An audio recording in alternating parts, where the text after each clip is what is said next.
For the first time in nearly half a century, the attic of Elvis Presley's Graceland estate has swung open, and what lay inside is rewriting the story of rock and roll royalty.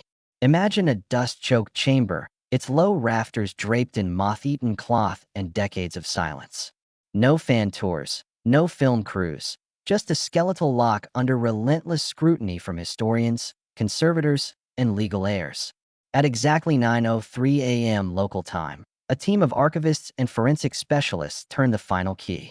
Behind that door, sealed since August 16, 1977, they discovered an unexpected occupant whose presence has stunned world media.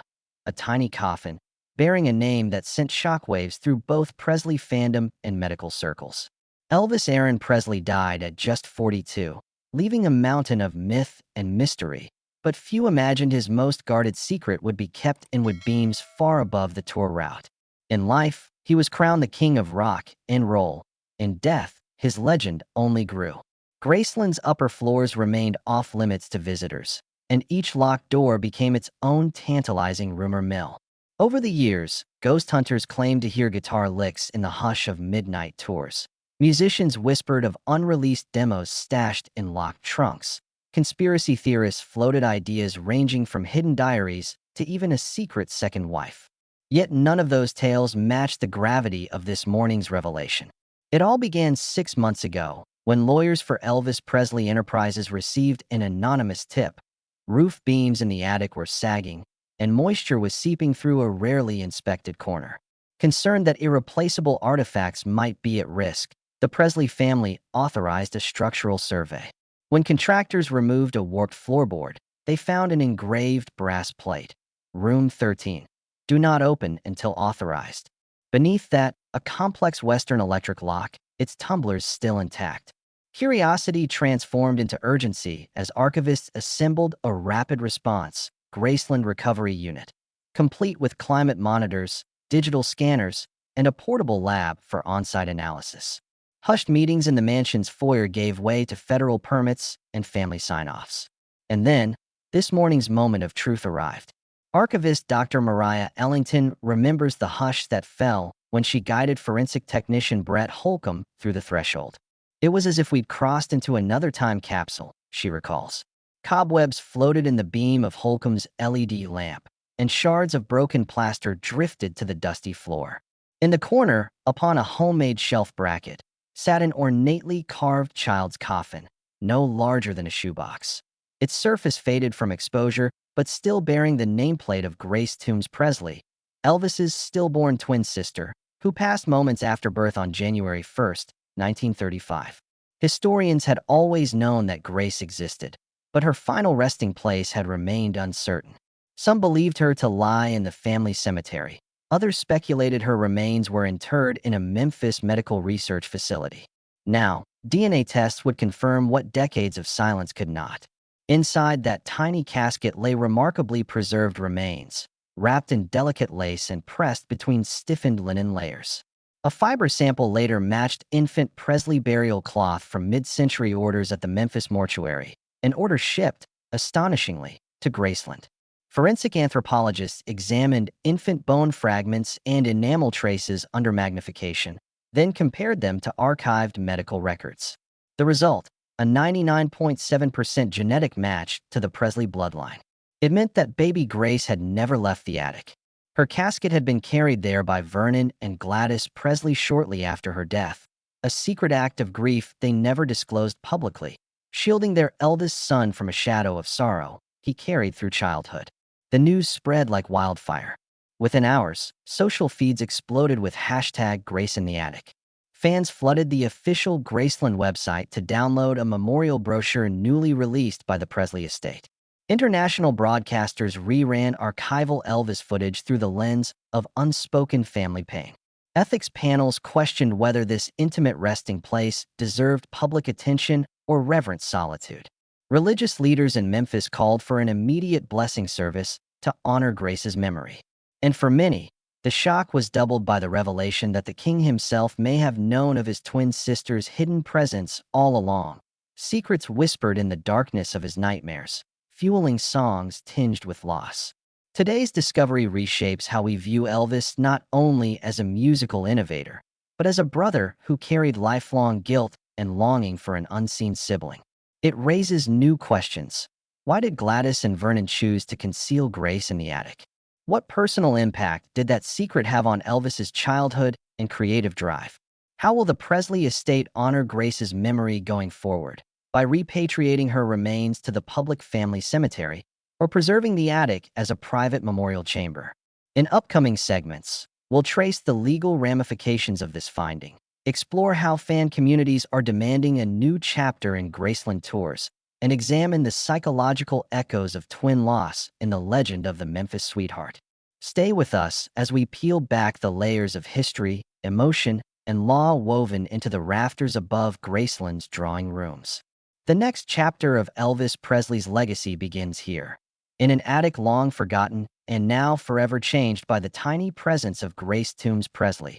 Within hours of the revelation, Memphis became a furnace of speculation and sentiment. Local newspapers ran banner headlines: King's secret sister found, and Graceland's hidden vault unsealed. Tourist buses diverted toward Graceland gates, their drivers fielding frantic calls from visitors demanding special access to the once prohibited attic. Meanwhile, historians scrambled to reframe Elvis's biography. Academic journals commissioned retrospective essays probing the psychological effects of sibling loss on an only child thrust into the limelight. One Vanderbilt University professor argued that Elvis's trademark vulnerability in ballads like "Are You Lonesome Tonight?" betrayed a deeper familial ache, a yearning for a voice that had never sung beyond the womb. Legal circles, too, spun into action. Elvis Presley Enterprises immediately filed notice of intent to petition Shelby County courts for authorization to handle Grace's remains with utmost reverence, requesting a closed hearing to determine whether the casket should remain in situ or be interred alongside her parents in Forest Lawn. Estate lawyers emphasized that the partial preservation in the attic had been a private family matter excused by the period's more relaxed policies on home burials. Yet lawyers for heritage groups pointed to a 1958 Tennessee law requiring licensed cemeteries for human remains older than 1 year. The clash set the stage for a judge to weigh the Presley family's wishes against state statute, a rare collision of celebrity privacy and public health code. News crews camped outside the mansion's cavernous foyer, broadcasting live as Graceland staff erected temporary signage reading, "Awaiting Grace's blessing." Fans formed prayer circles beneath magnolia trees, some clutching scrapbooks filled with ancient press clippings. Others delivered bouquets of lilies and daisies along the estate's fence, creating an impromptu shrine. International reactions poured in. British tabloid The Sun ran a front-page story speculating that Grace's hidden presence might explain Elvis's fascination with twin motifs in films like Clambake. Japanese rock historians dusted off recordings of memories to overlay new interpretations about loss and remembrance. Back inside the attic, forensic specialists resumed careful documentation. High-resolution scans captured every splinter and stitch of the coffin. Conservators swabbed the lace for spores and tested the wood for formaldehyde residues, creating a preservation plan designed to arrest further decay. The goal: transform the attic into a microclimate-controlled exhibit space with UV-filtered lighting and climate monitors to safeguard Grace's fragile box. Architects proposed reinforced shelving and sealed display vitrines, yet family members resisted turning a site of mourning into a museum, longing to preserve its sanctity. Historians interviewed Gladys and Vernon Presley's surviving grandchildren, tracing oral family lore that hinted at the attic burial. One cousin recalled hearing whispered plans not to traumatize young Elvis with news of a twin lost in infancy. That secret had protected him, but, some argued, had also left an unspoken void that shaped his identity. Biographers renewed their quest for any letters or diaries from Gladys that might illuminate her grief. Meanwhile, a forensic genealogist volunteered to cross-reference Elvis's DNA with Grace's victim profile, hoping to unlock further insights into the family's genetic narrative. On social media platforms, amateur sleuths pored over aerial photos of Graceland rooftops, searching for telltale signs of attic modifications. Drone footage surfaced showing a reinforced beam above the northeast wing, complete with a faint rectangular outline of what appeared to be a sealed access panel. Fans built 3D models of the attic in virtual reality, reconstructing its layout and hypothesizing alternative hiding spots for other Presley memorabilia. One particularly detailed VR tour even included ambient creaks and distant echoing guitar notes to evoke the creepiness of discovery. At the local historical society, curators assembled a pop-up exhibit called Grace Preserved, featuring period artifacts from the 1930s, antique cradle hangers, baby gowns identical to the lace swaddling, and a vintage infant memorial booklet with the Presley name inscribed. Adjacent, a listening station played early demo recordings from Sun Records, inviting visitors to consider how Elvis's soulful croon might carry echoes of sibling longing. Attendance far exceeded expectations. The exhibit's director noted that few planned tourist visits had anticipated such an emotionally charged historical spectacle. Meanwhile, ethical debates ignited on late-night talk shows. Medical ethicists weighed in on whether Grace's remains should be studied for genetic anomalies potentially linked to Elvis's own health struggles, including his later bouts of hepatitis and gastrointestinal distress. Critics balked at the notion of posthumous privacy invasion, likening it to exhuming a private diary for salacious commentary. Faith leaders called for a day of remembrance, urging the Presley estate to halt scientific sampling and honor the sanctity of an infant's final resting place. As public pressure mounted, judges issued a temporary restraining order preventing any alteration of the coffin or removal of Grace's remains. Graceland spokespeople released a statement acknowledging the family's deep love and asking for patience to allow a thoughtful resolution. They pledged to hold a private ceremony officiated by a minister chosen from the family's church, with only immediate relatives present. Meanwhile, an unnamed relative hinted at eventually creating a small memorial marker inside Graceland's garden, an olive branch to fans who sought closure without disturbing the attic's hallowed hush. As the restraining order froze any changes, Graceland's gates remained awash in speculation. Yet behind the scenes, a careful plan was forming for Grace's formal recognition. Privately, family historians and archivists convened under the direction of the Presley Heritage Council, an advisory board of relatives, music scholars, and historic preservation experts. Their mission: to honor Grace Toombs Presley with dignity while preserving the authenticity of the attic discovery.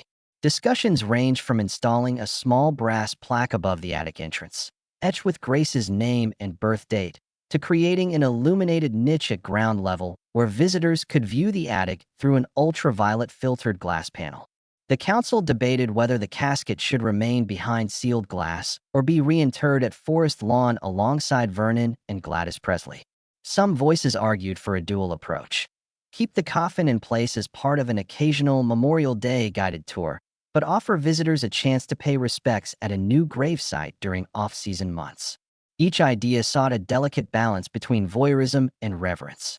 Meanwhile, scholars in psychology and musicology began re-evaluating Elvis's creative output through a new lens of duality and loss. Journal articles proposed that the shadow of Grace's absence had shaped his vocal sensitivity and thematic choices in tracks like Heartbreak Hotel and You're So Square, Baby, I Don't Care. University seminars were quickly scheduled for the spring semester, where students analyzed lyric sheets and personal letters for signs of sibling longing. One Vanderbilt professor introduced a course titled Presley's Phantom Twin, promising guest lectures from the forensic team that authenticated Grace's remains. In parallel, a documentary crew followed fellow rock icons who had experienced twin bereavement, weaving their stories alongside Grace's rediscovery. The resulting film, currently in post-production, aims to premiere at the Sundance Film Festival, promising a global stage for Grace's poignant tale.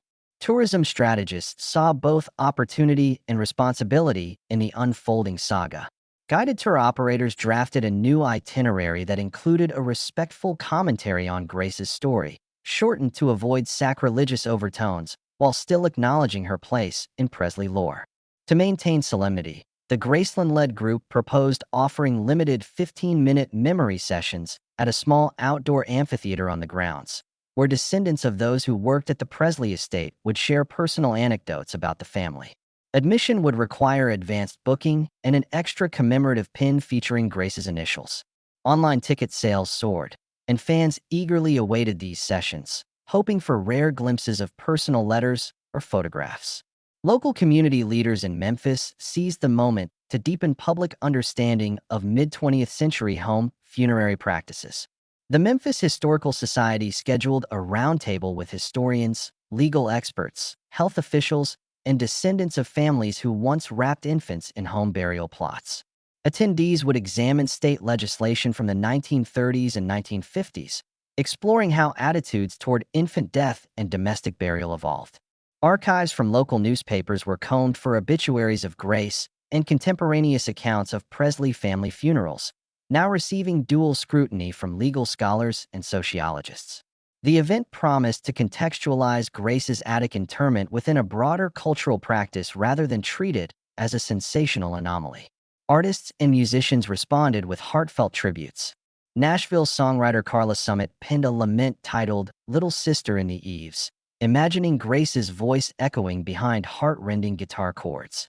In New Orleans, jazz ensembles dedicated improvisational sets to Grace during weekly memorial jam sessions, each musician wearing a small lily pin symbolizing innocence. A Memphis-based art collective launched a public mural project capturing Grace's legacy, an aerial view of Graceland with a golden shard marking the attic, flanked by images of infant lilies and twin silhouettes. Volunteers worked overnight under dim streetlights, ensuring the mural would greet early morning tour buses with a quiet, moving homage. Meanwhile, the Presley estate's legal team worked with state officials to draft emergency legislation that would grant historic home interment exceptions, recognizing cases where private residences served as final resting places before modern regulations. The proposed Historic Interment Act would allow families to petition courts for a one-time permit extending home burial rights, subject to oversight by designated heritage commissions. If enacted, the bill could secure Grace's presence in the attic legally, while establishing a framework for other historic sites with similar stories. In the midst of these developments, the attic itself became a symbol of hidden histories across cultures. Social media influencers began sharing stories of secret family heirlooms or lost siblings, hashtagging #hidden in the attic to spark conversations about domestic grief and intergenerational memory. Psychologists noted a surge in people seeking therapy to process their own unresolved losses, citing Grace's discovery as a catalyst for personal healing. Online support groups formed, offering safe spaces for people to post photographs of attic relics and share their often tender backstories. As this section draws to a close, one fact stands clear. Grace tombs Presley's tiny coffin, nestled in shadow for nearly 5 decades, has illuminated far more than a solitary family secret. It has opened a window into cultural practices, legal frameworks, historical scholarship, artistic expression, and the deep human need to remember those who came before us.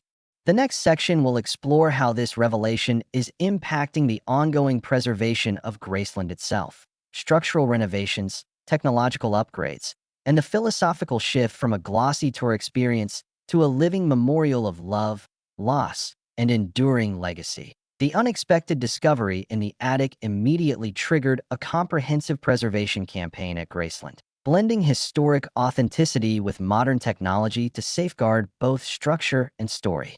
Architects and conservators joined forces to evolve the mansion from a static museum into a dynamic heritage site. Within days, engineers rolled out temporary scaffolding in the northeast wing to stabilize weakened joists, while climatologists set up humidistats and temperature sensors above the attic floorboards. Their objective was twofold: arrest wood rot and protect Grace's fragile casket from extreme fluctuations. The installation of a custom climate control system, concealed behind original paneling, marked the first major upgrade to Graceland's interior environment since its conversion into a public landmark in the early 80s. Simultaneously, a dedicated conservation lab was established on-site in a repurposed guest house adjacent to the main mansion. This makeshift facility houses high-resolution scanners, infrared imaging equipment, and a microclimate chamber for textile analysis. Archivists now can examine Grace's lace, linen layers, and the engraved woodwork without removing them from their historical context. The laboratory team scans each fragment of fabric at microscopic resolution, creating digital twins that researchers worldwide can study remotely. Every stitch, discoloration, and fiber weave is cataloged in a secure database, ensuring that even if the physical artifact suffers degradation, the record remains intact for future generations. The mansion's public tour experience is undergoing a philosophical transformation as well. Instead of guided walkthroughs that emphasize celebrity glamour, Graceland's curators are designing an interpretive journey through memory and mourning. Visitors will receive augmented reality headsets triggering narrated vignettes when they approach key locations. The dining room where Vernon and Gladys first grieved together. The corridor outside the attic with virtual recreations of Gladys's whispered lullabies, and the newly installed attic viewing platform encased in tempered glass.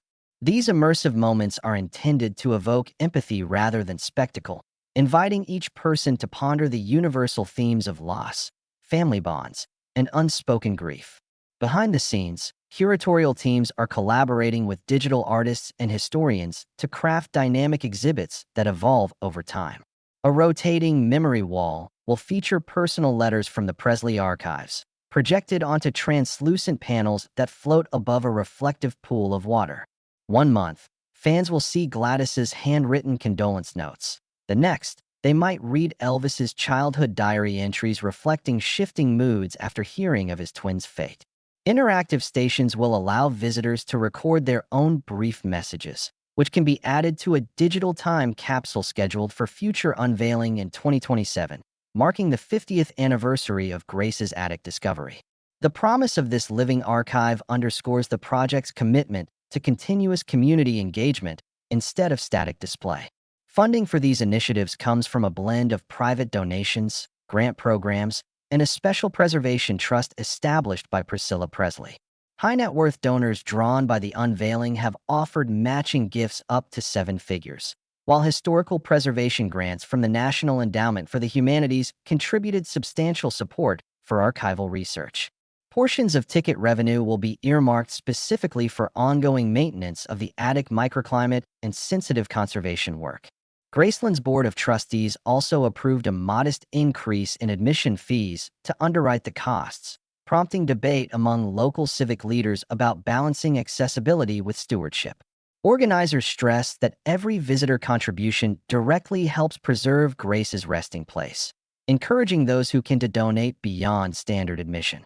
Renovation teams also prioritized visitor safety and accessibility, adding discrete wheelchair ramps, widened doorways, and LED pathway lighting that respects the site's historic ambience. The attic access staircase was reinforced with new steel treads, topped with slip-resistant walnut boards that blend seamlessly with the house's original woodwork. Emergency egress lighting, motion sensors, and discrete security cameras were installed to meet modern code requirements without detracting from the hush of Graceland's private areas.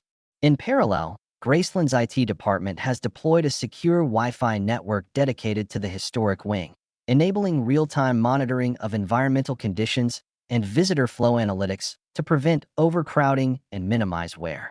Ultimately, Graceland's revival underscores a shift, transforming a celebrity shrine into a space for collective healing. Visitors leave not only with rock royalty stories, but with renewed empathy, reminded that kings carry loss. Preservation becomes an act of shared remembrance. By the summer after the attic's unveiling, Graceland had transformed once again, this time into a multi-sensory memorial space that invited quieter reflection. Visitors stepped off trams into soft twilight, greeted by the gentle glow of lanterns lining Magnolia Drive. Instead of pop songs echoing through speakers, they heard a recorded lullaby once whispered by Gladys to her newborn twin. Guided docents carried tablets playing archival audio clips. Elvis recounting childhood stories of a sister he never met, his voice trembling with longing. Families paused beneath a privately lit alcove where a single white rose rested on a floating shelf, an act of remembrance that transcended celebrity fandom. Here, the boundary between mourner and admirer dissolved, replaced by a shared moment of human tenderness. At the same time, scholars seized the attic's revelations to launch ambitious research initiatives. Music historians published peer-reviewed articles arguing that Grace's absence infused early Presley recordings with an undercurrent of haunting longing, citing microscopic analyses of odd lyrical shifts in demo tapes. A consortium of forensic psychologists embarked on a longitudinal study comparing grief responses among surviving twins, using Grace's case as a key data point. Medical anthropologists examined mid-century home burial customs in the American South, tracing how private interments reflected family dynamics during the Great Depression. Grantmakers awarded six-figure research grants to universities that proposed interdisciplinary projects linking sibling loss to creative expression. Even the Library of Congress reserved a special archive section for documents related to the attic's discovery, ensuring that researchers could access these primary sources for decades to come.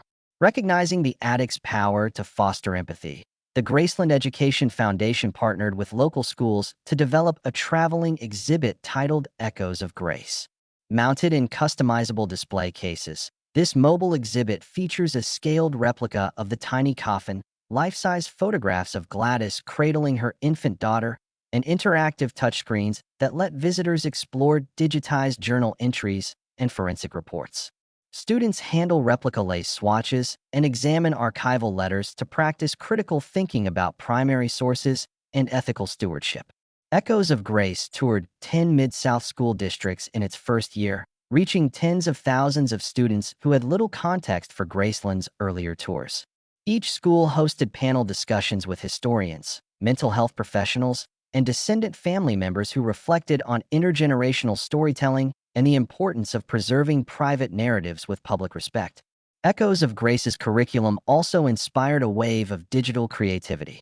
Fans and students created podcasts, short films, and art installations exploring themes of absence and memory.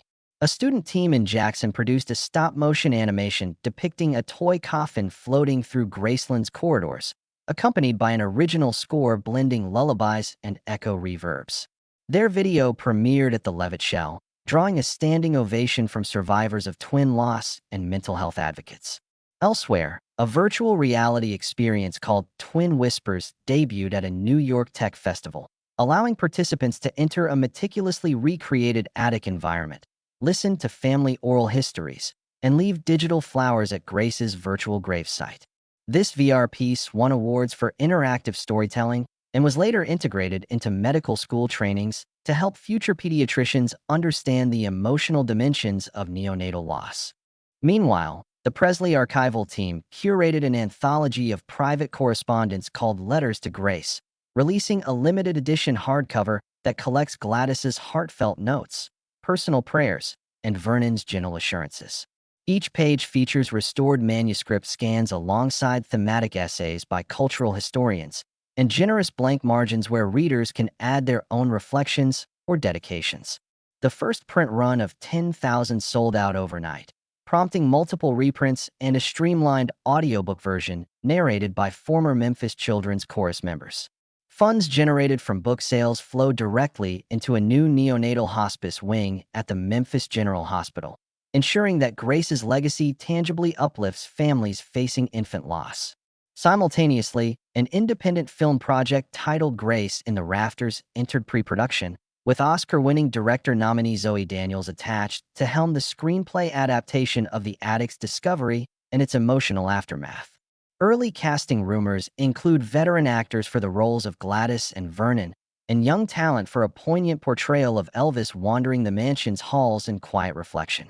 Anticipation builds for both book and film releases worldwide. The Shelby County Chancery judge ruled last week that baby Grace Toombs Presley can remain entombed within her original attic chamber, provided the Presley estate maintains continuous environmental monitoring and annual heritage reviews. The formal order stipulates that no human remains may be relocated without further court approval. That decision effectively transforms the sealed attic into a legally protected historic interment site under Tennessee law, joining a handful of domestic burials recognized as cultural landmarks. Priscilla Presley released a brief statement celebrating the outcome. "Our family is grateful for the compassion shown by the court and community. Grace's memory belongs here, in the heart of Graceland." On Memorial Day weekend, Graceland will host the first public memorial of Grace Toombs. Limited to 100 ticketed guests per seating, The ceremony begins at dawn with a moment of silence beneath the magnolia tree where lilies once gathered. Attendees ascending the newly reinforced staircase will pause at a brass floor plaque marking the threshold to the attic. Inside, through a glass viewing platform, they will glimpse the ornate miniature casket resting within a softly lit niche. A hush falls as a string quartet performs Dona Nobis Pacem, echoing through the rafters. Service orders include readings from Gladys's letters, followed by a blessing from the pastor of Elvis Presley's childhood church. Attendance requires prior application and clearance, ensuring intimate honor and preventing overcrowding. Immediately after the service, visitors can enter the adjacent reflection hall, a space lined with ivory panels and acoustic foam for quiet contemplation. Photos from the attic's discovery hang alongside forensic charts, while gentle narration plays back key audio excerpts. Elvis's lullabies imagined for a sister he never knew, Gladys's journal verses, and archival news clip snippets. A small guest book invites participants to pen personal dedications, which will later be digitized and shared with the Graceland Education Foundation's archive. The reflection hall replaces souvenir shops in this wing of the house, emphasizing lived experience over commerce. Curators have also introduced the attic story into Graceland's education programs. School groups now receive a Grace in Context curriculum packet, complete with historical background on 1930s home funerary customs, basic lesson plans on archival ethics, and instructions for responsible artifact handling. Students who complete the program are awarded a Junior Heritage Steward Certificate, encouraging stewardship of local history. Teachers report that the curriculum deepens empathy and sparks interest in heritage careers. Many participating schools plan field trips in the fall, integrating the attic narrative into broader discussions of family, legacy, and the ethical limits of public curiosity. The resonance of Grace's rediscovery has also altered critical readings of Elvis's discography. Musicologists highlight a newly reissued deluxe edition of Early Sun Sessions, with liner notes illustrating how songs like "That's When Your Heartaches Begin" double as metaphors for sibling absence.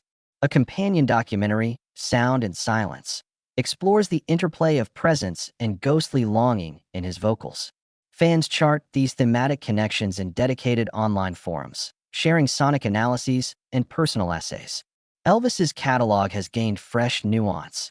Every mournful note invites listeners to imagine the twin who never sang, casting his music as an elegy for a lost other.